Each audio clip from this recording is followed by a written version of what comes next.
경력 법조인을 판사로 임용하는 법조 일원화 제도가 있는데요.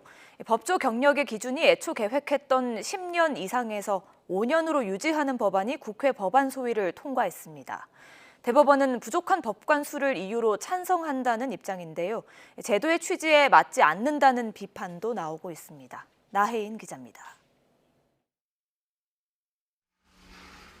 판사와 검사, 변호사 사이 벽을 허물자는 법조 일원화 제도는 지난 2013년 전면 시행됐습니다. 쉽게 말해 변호사나 검사 등 다른 법조 경력이 있는 사람만 판사가 될 수 있게 한 건데 법원 내 관료주의를 깨고 다양성을 불어넣자는 뜻에서 도입됐습니다.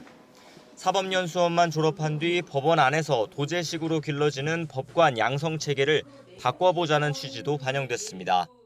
처음 3년으로 시작해 올해까진 5년, 내년부턴 최소 7년 이상 변호사나 검사 경력이 있어야 판사에 지원할 수 있고 2026년부턴 이 조건이 10년 이상으로 늘어납니다. 하지만 5년 제한 마지막 해인 올해 일선 법원에선 지금 수준으로 경력 기준을 유지해야 한다는 목소리가 커졌습니다. 지금도 다른 나라보다 법관 수가 부족한데 10년 이상 경력자만 판사가 될 수 있다면 인력 충원은 더 어려워진다는 겁니다. 실제 최근 3년 동안 법관으로 임용된 10년 이상 경력자는 15명으로 전체 5.5%에 불과했고 지원자 비율도 높아야 11%였습니다. 이런 추세라면 오는 2029년 전체 법관 수는 올해보다 200명 가까이 줄 거라는 게 대법원 추산입니다.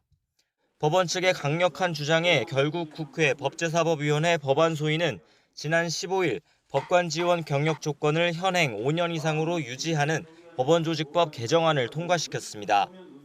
당장 민주사회를 위한 변호사 모임 등 사법개혁에 목소리를 높여온 단체들은 거세게 반발했습니다.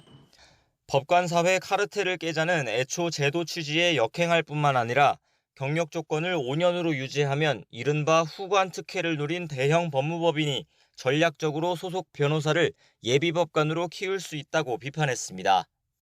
법관의 임용 과정이라는 것이 주로 성적을 기준으로 하고 약간 서열 또는 줄 세우기 이런 문화가 좀 없었다고 얘기하기는 어렵거든요. 법관 임용의 기준 자체도 이제는 조금 바뀌어져야 되고.